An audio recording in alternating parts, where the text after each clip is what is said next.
College Admissions Hour. I have some questions that I've pre-slated that I know are frequently asked and things that we hear from clients. I'm going to let you know a bit about me so you know who the expert is behind the screen. And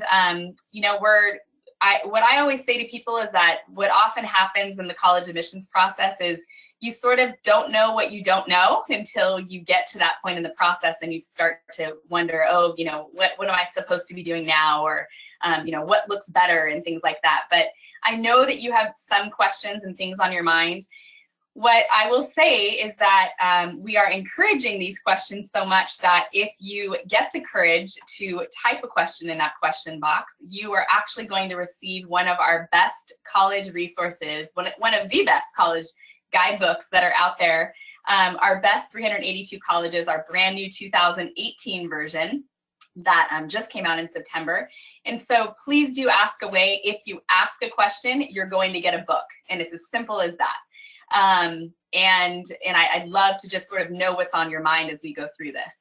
So a little bit about me, so you understand who this person is. So I have actually worked in the field of college admissions and college admissions counseling for more than 20 years now. So I've been around and seen such a huge change in the dynamic of college admissions and what's happening on the college admissions side of the desk. I can say that it is a process that, as you know, causes quite a bit of stress and nerves among students and parents. And I'm here to tell you that the best thing that you can do, and we're going to talk about this tonight, is to really pace yourself through the process. So again, for 20 years I've been doing this. I was a columnist for the LA Times. I wrote hundreds of articles related to frequently asked questions to help people to understand the process. I've counseled thousands of families directly, spoken with directors of college admission. I've toured hundreds of colleges throughout the United States during my tenure. I now work for the Princeton Review, and I help to spread the good word about college admissions, and I help to train our own staff, our test prep, people that are on the test prep side about college admissions, so they have that information. And I also sing the highest praises about our own college admissions counseling services, and I'll be talking about that maybe a little bit throughout, but a little bit at the end, so you do know what is an option for you if you're looking for help when it comes to college admissions counseling, because there's lots of stuff that, again, you don't know, and that's absolutely our area of expertise. So again, if you have a question, please ask, and Anna's going to monitor that box, so if there's something that comes up, I will do my best to answer it. If I can't answer the question directly in this webinar, I'll make sure that I get back to you, as soon as possible with an answer to your question if it's not one that's selected. So please do ask away. We did get some questions before when we sent out a survey, and so I'll do my best to answer those as well. So to start off, what I'd like to know is I'm going to kind of launch a poll here, and it'll just sort of help me to know what I'm dealing with. So if you can tell me what your student's grade level is, if you're a parent sitting there, or, and you can actually select more than one. So go ahead and mark that.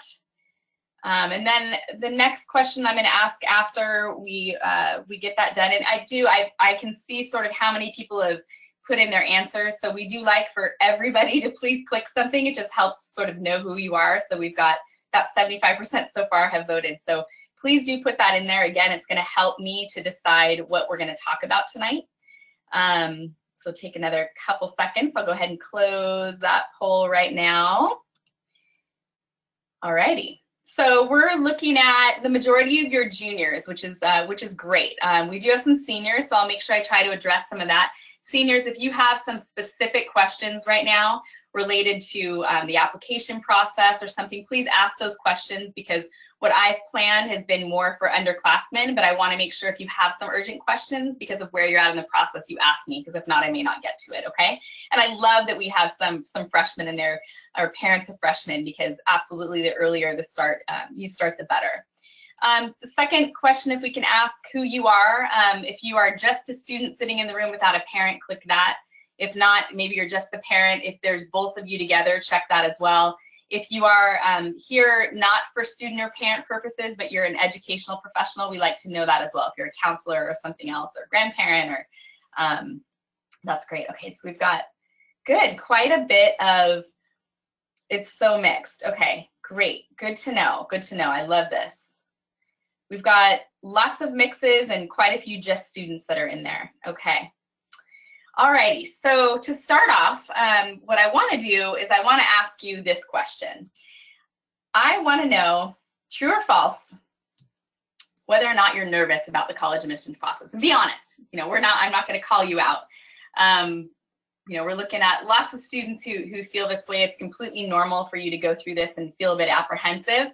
What I'll say is that the path to college is often stressful for students because they're not forward thinking, and they often start too late. And so I want to talk a little bit about that in the value of you making sure that you plan ahead. And that's sort of what I'm going to start with as we get these questions going. So this process is all about pacing, okay? And I'm going to say that throughout this webinar tonight, okay?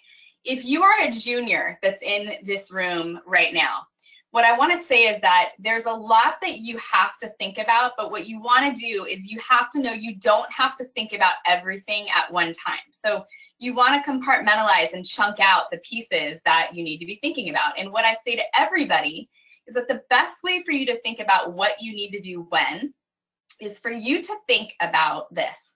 When you're a senior and you are submitting your application, okay, and you're submitting it usually online now. It's very rare for people to do a paper application like back when I had to do, you know, a typewriter. You're submitting these online, so you have to think about what is going to go into that full application package. And once you know all of those components, you should be working backwards from there, starting as early as middle school to build the case for admission to what's going to end up going in that application package, right? So let's start by thinking about what goes into the application. Okay, so first off, whether you're going to do something called the common application, which if you're a senior, I'm sure that you've done that, or you're doing the universal application, the coalition application, you don't really get the option on what application you're going to be doing. Okay, that's the college's choice. They're the one that describe what application they're going to subscribe to. But what's common, no matter which application you do, is that you're going to be asked for biographical information, okay? And that's something that, for the most part, is out of your control, right, when it comes to your college application. But the colleges want to know the context of who you are in your family, who you are in your school, who you are in your community, okay? They want to understand, you know, who do you live with, and do you have siblings? And are you the first in your family to go to college or not? Or are your parents PhDs? All of that matters because it gives the colleges a story about who you are. It's going to give them context. They want to understand the type of high school you go to. Are you going to a public school or a private school? Is it a small school, a large school? They want to know everything about you so they can create a picture of who you are as a person, who you are as a student. And the reason that they want all that biographical information is because they're trying to figure out what niche are you going to fill on their campus. So what type of person or student are you based on simply your background? So one of the questions that I get often when it comes to that piece, that section of an application, is, do I seriously have to tell a college all of this personal information about me? Do I have to tell them my ethnicity? Do I have to tell them how much money my parents make? What I normally say is, of course, do what you're comfortable with, but you want to give them as much possible information as you can and not hold back, okay? Because if a college doesn't want you because of one of those simple pieces that's really who you are at your core, a place you were born into, then is that really going to be the right fit for you anyway, okay? So you want to remember that when a college is picking you, okay, when they are deciding whether or not to admit you, and I say this, I don't say this lightly, a college doesn't look at your application trying to think of what they can do to keep you out, okay? That's not how an admissions committee works. They're looking for what is in your application that's going to make me want to let you in. And so, of course, you want to give as much information as possible in there so that way they know what niche you're going to fill in their freshman class. So that's really what that biographical information, that's the purpose of what that serves. And I tell people to, you know, be as honest as possible in there, and to just be forthright with the information. The next part of the application that is something that is within your control is that you're going to be asked to either self-report all of your grades from grades 9 through 12, actually 8th grade as well, if you took algebra or above in 8th grade, or you took a world language in middle school that you want, because let's say you took Spanish 1 and then Spanish 2 as a 9th grader, you're going to report all of your classes, and your grades in those classes for some colleges are self-reported, or you're going to submit your high school transcript, okay? So this piece of the puzzle, this piece of the college application it is within your control, what it's going to look like in the end, right? So one of the questions I want to ask, another poll, is this. Whoop, one more, sorry. Do freshmen, so true or false, freshman year grades don't matter to colleges? Is that true that they don't matter, or is that false? And this will be an interesting one. We have about half that voted, so make sure you're all voting and putting in your poll, or the poll won't be accurate. So try to get as much as we can in there. Okay. Alrighty, so yes, so the majority of you, thankfully, know that absolutely freshman year grades are going to matter to colleges. Now, not all colleges are going to use those grades in their GPA calculation for admission. Okay, so for example, the UC system, the University of California system, the freshman year grades don't matter for when they're looking at your overall GPA, okay, because 10th and 11th grade is what's going to go into the UC calculation. However, they do matter. They absolutely matter, because it's going to determine whether or not you're able to get into more accelerated classes, right? Are you going to be able to take the next higher level based on, you know, your grades? So if you get a C in a class freshman year, you might not be, you know, able to get into the higher level. So they absolutely matter. My next question is this, which we get lots of conflicting information, but is this true or false? An A in a regular non-honors course is better than a B in an accelerated APIB class. So is it better to get a higher grade in like a lower, less rigorous class, or the opposite? An A in a regular non-honors course is better than a B in an accelerated course.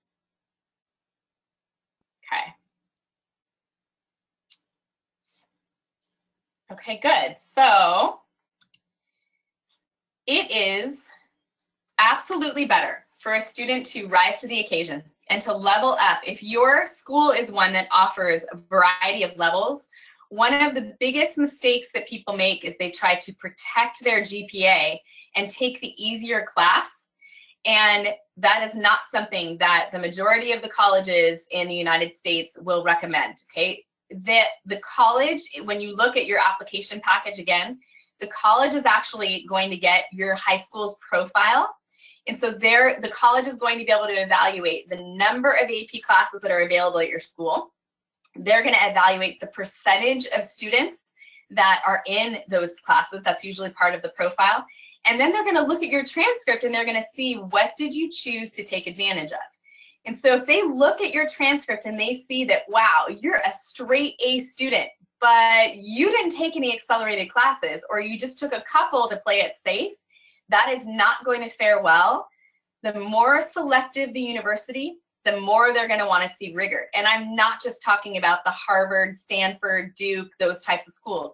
For the most part, okay, if you're looking at a school that accepts half or less applicants, they want you to level up, okay? Now, my advice to people is, but don't go overboard, okay? So if you're going through this process and you are taking 3-4 AP classes in your junior year and you're getting all C's in those classes, that's not going to do you well either, because now your GPA has dropped so low that a college is now wondering, well, could that student have handled a lower level class? Are they going overboard? They don't understand the context of why you're getting all those C's.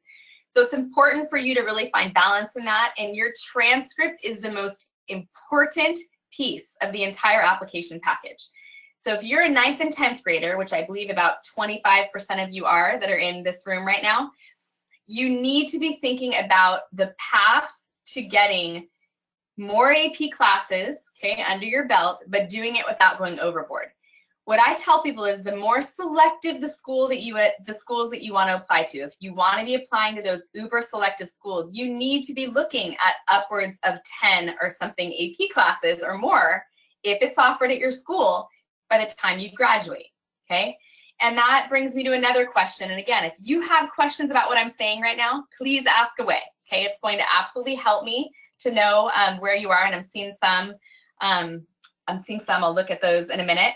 But if you are at a school in a rural area or where your high school doesn't offer some of those AP classes and you're capable of that work, in other words, you're a strong student, there are options for you to take these classes online. There are many accredited universities. You can do your own searches for this in order to find places where you can actually take these classes to show that, well, I didn't have these offered at my school, but I decided to take them online. Same with maybe you have local community colleges that are around you. That's a great way for you to show that you are wanting to rise to the occasion, and my high school didn't allow me to do it, but look at what I'm doing. I'm going above and beyond, okay? Some questions, let me see. I wanna make sure I'm asking these. Okay, what about extracurricular? We're not quite there yet. Scholarships. Okay, these are great questions, and I hope that you'll keep them coming.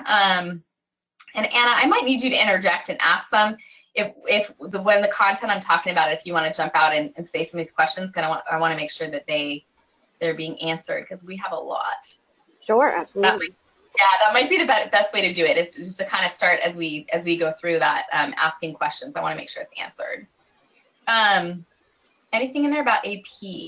Yeah, we actually do have one. A student is asking, if you know, how many AP classes are good for selective schools like a Princeton or another type of Ivy League? Yeah, so the number thing is hard, because without knowing the context of your school environment, it's hard for me to say, well, you know, you had 15 available slots in your schedule, so why didn't you take 15, you know, classes or something? So the way that I usually think about it is this. Colleges like the Ivies, okay, and I look at it as those uber selective schools that are going to take, you know, 20% or less of the applicants, okay? If you have available at your school AP classes in every subject area, okay, and looking at your schedule, it was possible for you to take the most rigorous type of schedule, and you made the choice not to, that doesn't look good, okay? So if we're working with students and we have students that are looking at that, and it was possible for them to take AP Spanish, AP US History, AP English, AP Calculus, you know, and another in that slot, and they're a pretty much a straight A student, you know, in honors accelerated coursework, and then they choose not to level up, a college is going to look at the same thing and say, well, why not? Okay, and the unfortunate reality is that a lot of the students that are accepted at these schools are taking AP classes or IB classes in every available slot that's there, okay? So you are competing against those students that are getting A's there, right?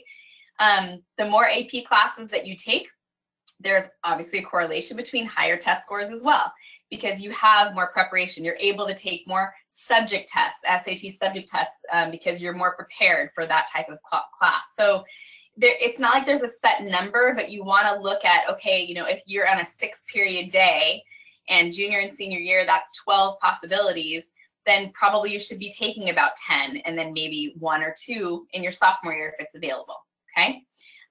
What else, Anna? Yeah, we actually have a ton of great questions coming in.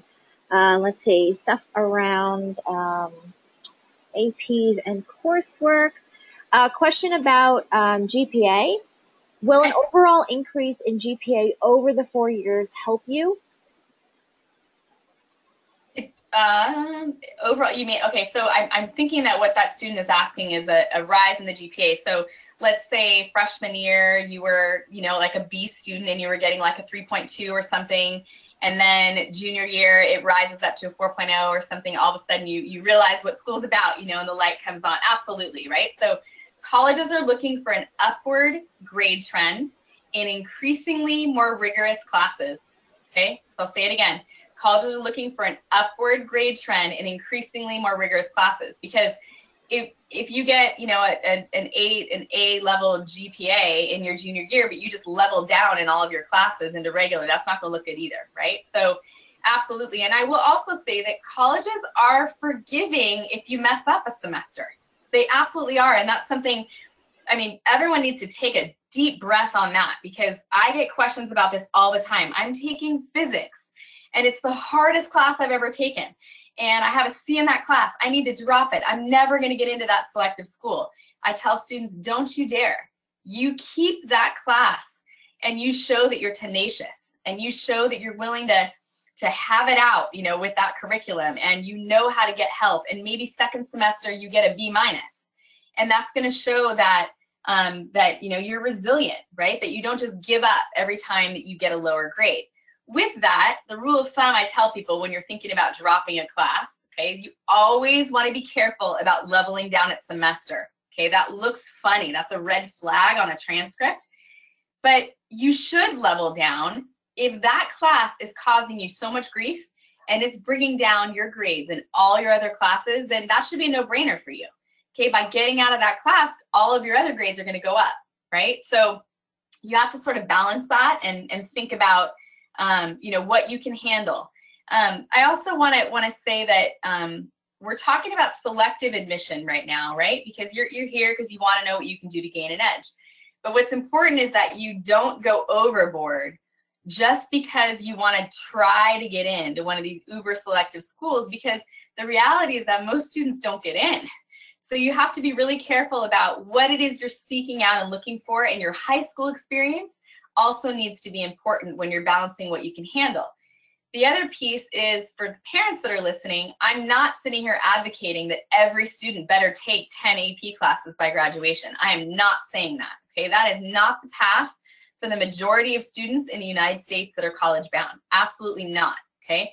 It is better for your student emotionally, personally, okay, for most students to accelerate in the classes that they're good at. I just had this conversation with my daughter, and she was upset because she is in an accelerated math class right now and she's really struggling. And I said to her, you're done. You're dropping that class because it's hurting you. It's hurting your self-esteem. You feel bad about yourself. It doesn't matter. You're not a math kid, okay? You love English. You absolutely love learning about history. Accelerate in those classes and you're fine. Okay, so you have to think about that as a parent, have those honest conversations. It's not going to make or break admission for most schools. For the highly uber selective schools, I will say that yes, if you don't take advantage of the most selective classes, it's going to be a problem. Okay, so let's actually move on from a bit from the academic part, and let's talk about extracurriculars. So Anna, are there questions related to extracurricular activities? Yes, we do have a couple actually. Let's see here. So for admissions into an academically rigorous school with leadership positions in extracurricular activities and active involvement in one's community, forgive an average GPA that might be close but not at that school's standard. Okay, so I love this question. I get this question a lot. Okay, so you have to remember this. Colleges are accepting you as a student first, okay?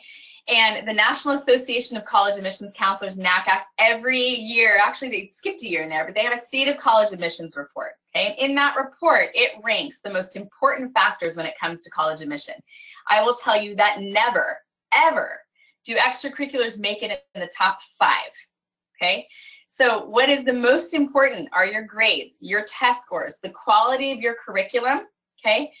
Your character, teacher recommendations, your essays, then your extracurriculars are going to come in there. So I tell students this, if your extracurricular and your leadership is overwhelming you to the point where your GPA is suffering, okay, you have to make a decision on what you can do in order to get better grades in your classes. Now, I'm not saying that you should be holed up studying the whole time, because that's not what I'm a proponent of. I want you to be a student and a leader and a volunteer, and I want you to do things that are going to better you as a human being, right?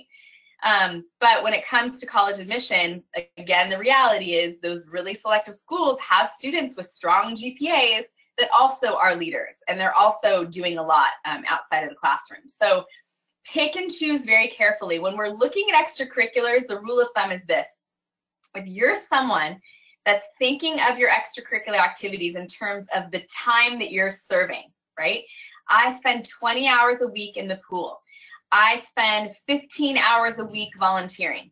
I do this much out, this many hours doing this or that. That is a problem, okay? You have to think of it more in terms of this.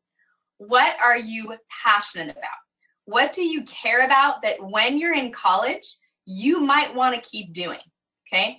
So if you do club swimming and you're on your high school's team, and in that club team, you're traveling and you're well ranked and that's your thing. And I know for swimmers, sometimes you're in the pool at 5 a.m., you're back there after school. And if you're doing all that and that is your passion and thing, and you're doing it because your goal is to get recruited for college, and you have to serve your time in order to get a spot on a roster and get seen by a coach, then do it. But if you doing all of that and you're doing it, but you're not thinking about swimming in college, and you're not doing anything else that you're passionate about, you're not maybe once a month volunteering at a place that you care about, maybe it's a senior citizen home or something like that, you're going to shoot yourself in the foot when it comes to college admissions, okay? Because looking backwards again, if we're gonna work backwards from your application, in your application you're going to be asked what you care about. Maybe it doesn't say it like that, some will, but it might ask you the extracurricular activity that means the most to you and why. Or you're going to need to write so many essays when it comes to your final applications. And so you have to think about, well, okay, so what am I going to write about if all I have is the swimming? Like, what else matters to me? What else? You can't all of a sudden say that you care a lot about the elderly community and you want to do this, that, or the other for that community if you don't have anything to show that proves your point. So what I tell people is think of a couple activities that you really want to throw yourself into. Don't think of them in terms of hours. Think of causes, think of your passions, and really throw yourself into that. And the ancillary things, the things on the outside that are just noise, you're using it because you think you want to pad your resume, cut that stuff out and use that time to focus on your grades. That's what's going to be most important. What I'll ask you with this is, here's a question for you. Is true or false, being a well-rounded student, okay, matters more than being a specialist in one specific area? And what I mean by that is, when I applied to college, it was about, okay, you need to volunteer, hold down a part-time job, do a club on campus, you need to be an athlete. There's all these different things you need to do. That's being well-rounded, right? Or is it more like take a couple things and go deep? So I sort of answered that a bit, but true or false there. So we've got half that voted. If you're there, please vote. It's my way of saying pay attention. So true or false, tell me, is it being a well-rounded student matters more than being a specialist in one specific area? Okay, so we're literally about split down the middle. Okay, so folks, this has changed, okay?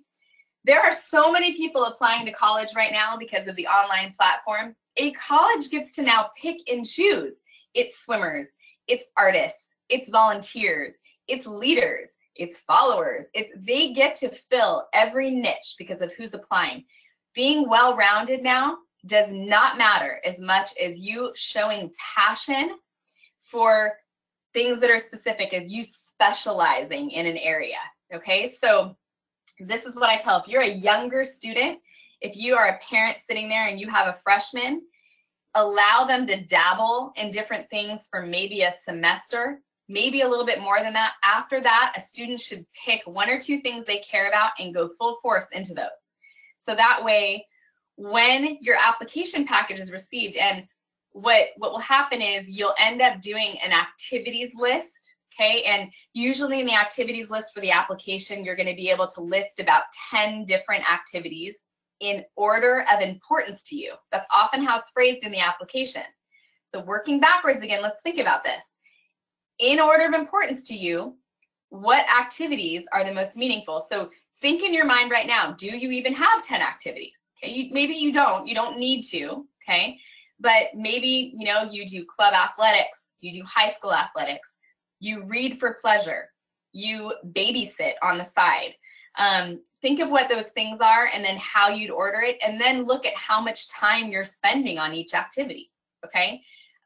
People often ask whether or not you need a resume for college, and it's not really a resume, it's more just a list of activities and honors where you're gonna describe your position, whether or not you've got leadership in that area, what your role is, what contribution you've made, and why does a college care about that? Because they want to know, how are you going to contribute to that college campus? So if you've been active in your school's recycling club and you've been behind the force to get even recycling on your campus, and you've been one to work with teachers on campus to get recycling bins in there, and you've figured out that the school can then make money on what's recycled, whatever, you've grown the club from 5 members the first year to 65 your last year, okay? That in itself shows that you have initiative, that you're collaborative, that you're passionate about something. Maybe you want to be an environmental science major, okay? Or maybe you've learned something about chemistry. I have no idea through the process. But they're looking to see, like, what niche is Johnny going to fit on my campus? Oh, let's look at his resume. And by doing that, we're going to figure out what matters to him, what he's passionate about. He's proving it with evidence of things he's done. And oh, we want a student like that, okay? If Johnny also isn't an athlete, that doesn't matter, okay? What matters is that Johnny's filling a niche, okay? Are there any other questions related to extracurriculars that have come up? Yeah, we actually have a couple. So one parent has sent in a question in regards to his 2 teenagers who have done almost all their volunteer work through their church. And he's asking if this is bad since they're applying to all public schools. They do have half of their volunteer is in the church, meaning within church functions, etc. But they don't have the volunteer resume that others have in comparison. What kind of recommendations would you have? Okay. Yeah, okay, so there's a lot in there. This is a great question. Okay, so you have public universities need students from all different niches. They need students from all walks of life as well. It's a public university, right? The college is looking to create their well-rounded freshman class, okay? So church service and religious organizations is fabulous. What they're looking for is commitment, okay? So the caution that I tell people when you're doing volunteer service just through your religious organization is be careful. It's not like one weekend I'm doing, you know, delivering meals to a certain population. One weekend I'm planting trees somewhere. Another weekend I'm doing vacation Bible study. Another weekend I'm building houses in Mexico. It wouldn't be every weekend. But you want to try to thematically clump together the volunteerism that you're doing. So I see this with groups like National Charity League. There's something in my area called a Sistines League.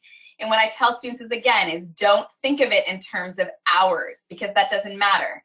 A student isn't going to write, I volunteer in my church, and that's it. It's going to be, well, what did you do? I have a student I've worked with this year who she's very, very, very specialized. If you look at her resume, and she's only done, for the most part, volunteerism with her church. She does some things at her school as well that are not religious oriented, but they aren't volunteering. They're like clubs and athletics and things like that. But with her church, she started as very young doing some things with leadership, and she's become now a co-teacher on Sundays. And so that shows that someone higher up, you know, an adult, actually respects her enough to give her that responsibility. And if you look at her resume, or her activities list, it shows that every year she progressively got more responsibility. That's a beautiful thing for colleges because they know you can be trusted. She wrote her essay about the initiative that she took to talk to one of the pastors about why she believes she would be a co-teacher. And it shows, you know, a remarkable maturity.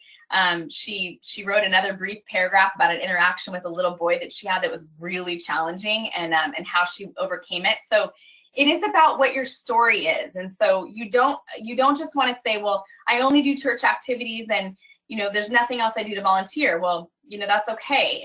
You don't need to do everything. You just need to show that you're passionate about something. Yeah, so that would be my answer to that. What else, Anna? Yeah, so another question comes around sports. So the question is, does making varsity in athletics all 4 years of high school have an effect on how colleges will view you as a person? Was that to varsity all 4 years? Varsity, if you were in varsity all 4 years, yes, in high school. Yeah, so not, again, it's going to depend on the school. I don't think the level that you are matters unless you're trying to get recruited or something. But I mean, there's really small parochial schools or small private schools that, you know, everyone's on varsity because there's no other teams. What I'll say is that if it was difficult for you to make the varsity team, that maybe that's something that you could put in the description. You know, you were only, you know, there are only 2 freshmen selected and you were one of them. That's sort of raw talent. I don't really think that's something that's going to go into the process. They're not going to say, oh, well, this student was a varsity athlete and this student was a JV athlete. We're just going to take the varsity athlete unless you're going to go for athletic recruitment, right? And then that's going to be a little bit different. You know, and that's going to be, they're trying to compare apples to apples. As you know, you might be a varsity baseball player, and in your town, you might be like amazing, but you might go, you know, 400 miles in a different direction, and your talent may not be as good, as strong. So that's where, you know, for athletic recruitment, it matters. I don't necessarily think it's going to matter just straight up for college admission. Great. Anything else for the Yeah, we actually have 2 more, and I think they can be quick. The first one is a student is asking or saying that all of their extracurricular activities centers around writing. How would that be helpful in her admissions? You know, if you're a writer, I would say, I mean, that's great. I mean, if it's a hobby and something that you're doing, and you know, you might have 1 or 2 activity slots that could be filled. You know, if you're someone that, if you've gotten published and you're able to get some awards on that, there are lots of fabulous writing competitions. You can do your own Google search on that, but to see if you can get entered into some for whether it's poetry or things like that. If you write for the school paper, that's something else. But it depends if it's connected to an organization or if it's just sort of a hobby. If it's a hobby and you write writing, that's great too. But colleges always want to know, you know, how are you contributing to yourself as a person? So you're personally, religiously, socially, you know, what are you like? How are you contributing to your school, and how are you contributing to your community? And so if you sort of look at it in those 3 categories, and maybe you have a little bit in each, but maybe one of the categories is there's a lot, then that you're filling a niche, right? So, you know, I had a student that they did very little on campus, but they went and pursued a full yoga teacher certification, which if you've ever gone through that process, it's a lot of hours. And by the time they were a senior, they were actually teaching classes at the local yoga studio at 17 years old. And so he had, you know, if you were to look at that self category, what he does to contribute to himself, it was really long, but very little for school. And like I said, you don't have to be well-rounded anymore. That student served a niche. That student could be a yoga instructor on the campus. They're very self-aware. He wrote his little essay about what it was like to go through the process of a yoga certification and what he learned about it being so physical and emotional. So yeah, I don't know if that answers that question. Yeah, the student's actually commenting that they are the editor of 3 papers at their school.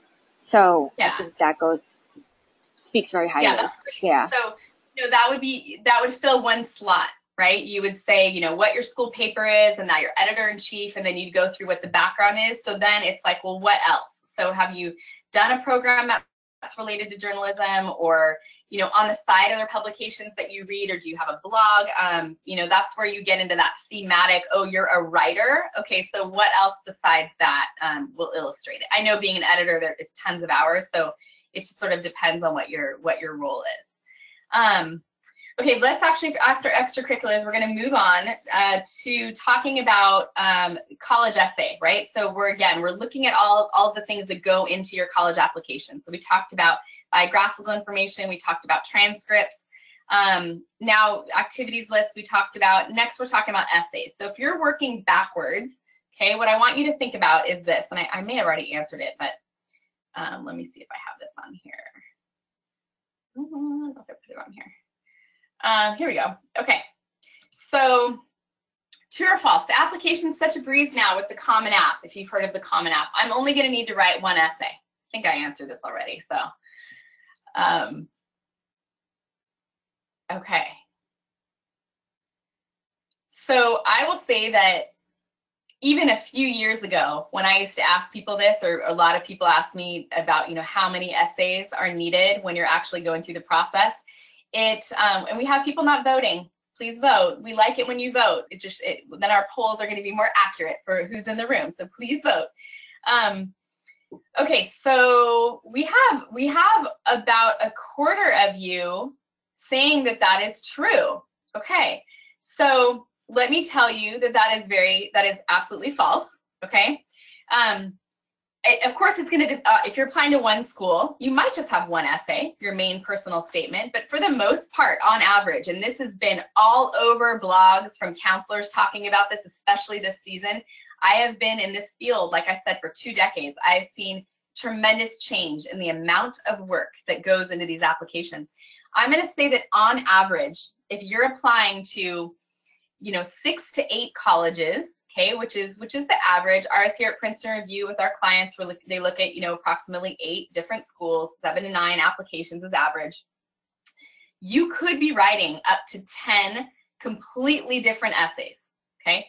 2 or 3 essays that are 500 words or less, and the rest of them short answers. And don't be fooled, because the short answer questions are often more difficult to write than the longer essay, because you have to really, it's hard for students to not be verbose and to really keep it down. So the majority of students are writing a lot of essays. I will ask this question next, which is, thinking about the essay writing process for applications stresses me out. Is that true or false?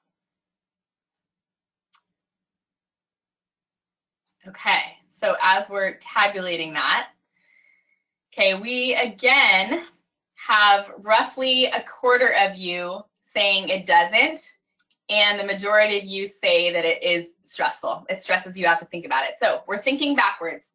You are a junior, sophomore, freshman. You are wondering, how am I going to get through writing all of those essays, and what on earth am I going to write about? And this is when I say, this is why you want to make sure that you have a passion, a story, something that you care about as you're going through high school that you're focusing on, okay? So the essays range in topic, and there's an open topic, but the essays range. You might be asked to, what I usually do and what we do with our clients is we think of essays not in terms of the prompts, okay? Because yes, you're going to have direct prompts, but you can think about it as, well, it's a personal statement. It's a statement of your person, okay? And so if you think about these environments in which you've been raised, right? Your school environment, your home environment, your community environment, what stories have come out of those segments of your life, right? There's the common ones that we encourage people not to write about, that winning game, or the time they went abroad and came back and realized, how fortunate they are. Writing about something that happened with a divorce. But what we say is that there are very mundane things that happen to you that maybe you don't think are a big deal, but would be perfect for you to write about. And it's all about what your story is. It's about helping the admissions reader to understand what it is you're all about, and making sure that you have specific stories that prove that, okay? So, if I'm looking at different topics throughout the years that people have written on, I had one of the best essays that I've ever read in my career, and I've read thousands of essays. I was also a reader for the UC, so I've read thousands, literally, of essays. Was literally a singular moment that a student wrote about working at a bingo game at a senior center.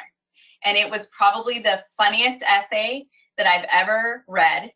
It's something that no one else could possibly replicate, because she specifically talked about an interaction between her and a gentleman, and how she initially stood her ground because the man thought that she had cheated, did something with the balls in the bingo game, and it turned out that it was a mistake that she had made. And when you make those types of mistakes in that setting where the people there are, it's like they live for this Wednesday night bingo.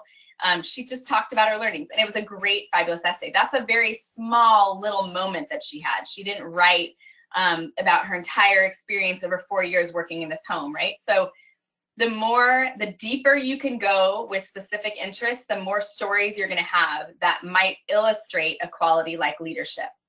I tell people when they're writing essays, and I could literally do an entire webinar just on essays, but what I tell people to do is to think backwards again.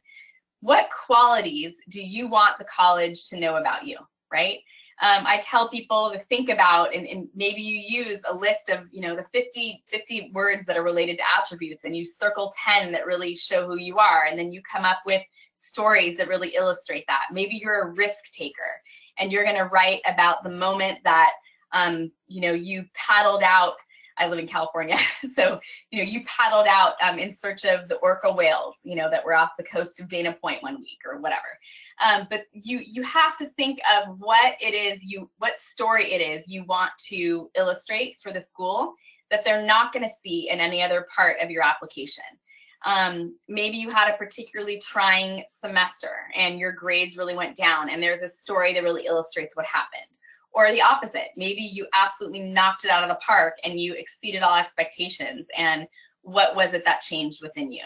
So again, you want to think about later. So a mistake that people make in this process is that they focus so much on one thing that they don't have enough different topics and layers in their application that show your personality and who you are. So you want to make sure that you're thinking about that as you go through, what you think about community, self, and school, and making sure that's all shown within that application. Do we have any questions that are related to essays that have come up, Anna? Yeah, we actually have one. What are some things to avoid while writing a personal statement? Could you talk about that for a moment? Yeah, and number one, I would say, is listening to your parents, grandparents, cousins, friends of friends. You have to write about what you feel compelled to write about. And I will say that one of the biggest mistakes that I see in this process is too heavy-handedness on the side of the parent. And I say that with all due respect. As a mom, I am a parent. This is a part of the process that the more heavy-handed you are, the less creative, the less vulnerable often, and the less open your student will be. Not for everybody, I understand that. Everyone has a different relationship. But this is where you want your student working with someone that's going to help to loosen their thoughts, to help them to brainstorm, not to write the essay. Okay, we have a service where we help students with brainstorming topics, where we help students with editing essays, but we are very, very careful, and we are experts when it comes to making sure that we do not write the essay for you. We do not pick your topics for you. We are guides. Our college admissions counselors worked in college admissions. They were former college admissions officers or did something in terms of applications and admissions. And we hear this all the time. It is one of the worst things that you can do is to have somebody write the essay for the student or over edit because it ends up being so inauthentic. And I mean, I don't know how many times I've picked up essays and read them and said, oh, this is such a beautifully written essay. This was written by a 45-year-old man, not written by an 18-year-old girl. So I say that, but it's true that you have to be really careful to be hands-off as much as you can.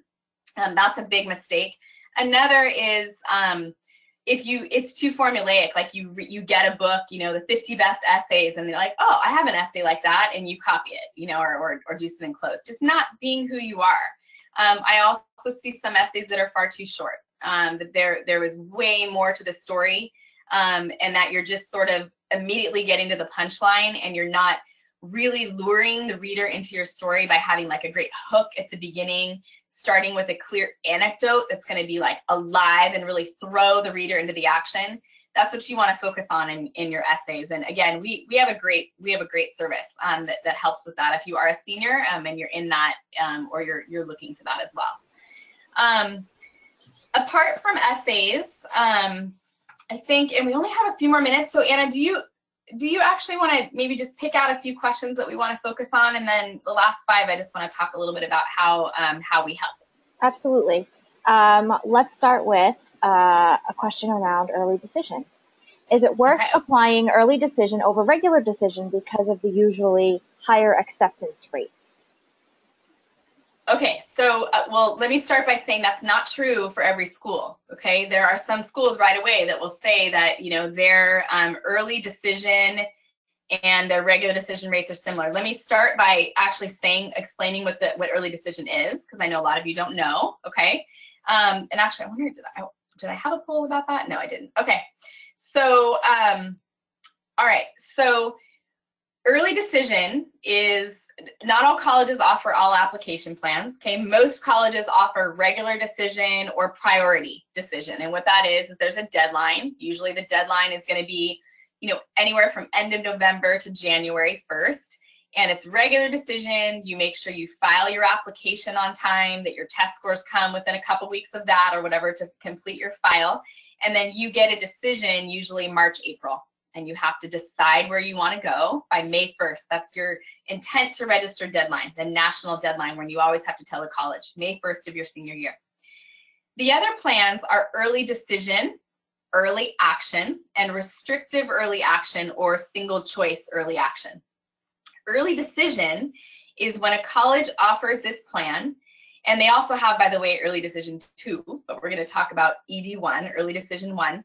Early decision is usually it's by November 1st. Each college has their own deadline, but usually it's November 1st. You choose to apply early decision, and you actually have to sign a document. You electronically sign it. I believe your parents also sign it, and your school counselor, that says that if you're admitted to this school early, usually you'll find out right around the holidays, that you will go to that school. Okay? Why do colleges do that? They do that because they're trying to attract their top performers and to clinch that student early in order to increase their academic profile for a variety of reasons. Okay, maybe it's to increase their ranking in U.S. News Report. Maybe it's just, they want, they accept half of their students' early decision, and if you apply early and you're a strong candidate, we're going to let you in, whatever it is they're trying to do. You have to actually withdraw all of your other applications once you get into an early decision school. That's the statement that you, your parents, and counselor are signing that you understand that. Why would you do early decision?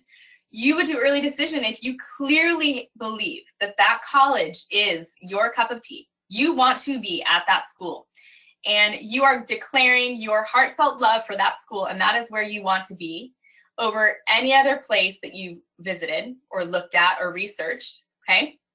And by doing that, you're gonna find out early and you're gonna be done with the process. That's early decision.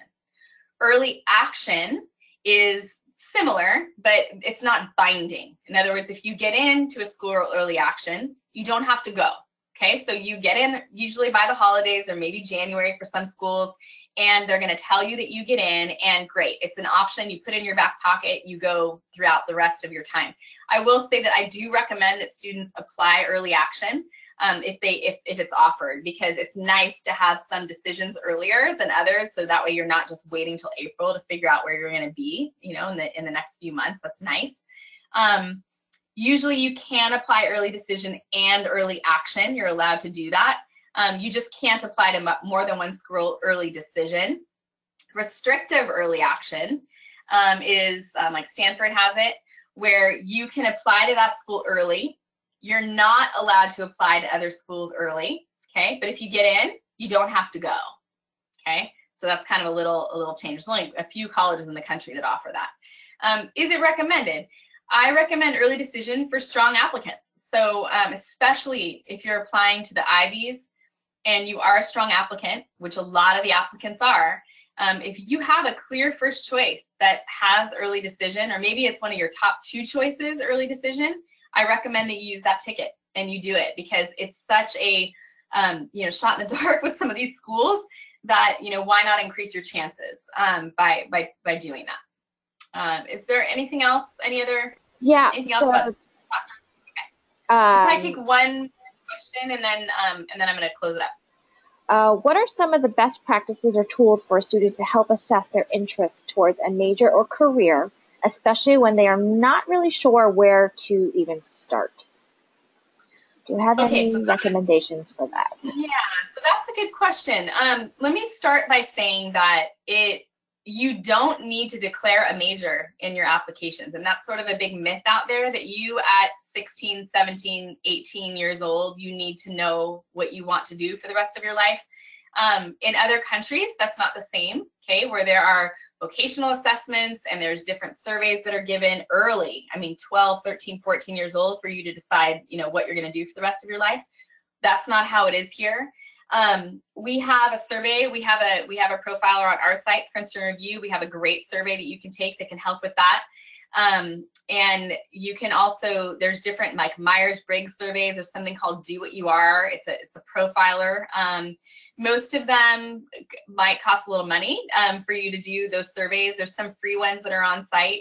But one of the best ways for you to think about what it is you want to do is identify a college that you're interested in and start looking at their majors. Literally read. Okay, so go through it and look what seems interesting to you, right?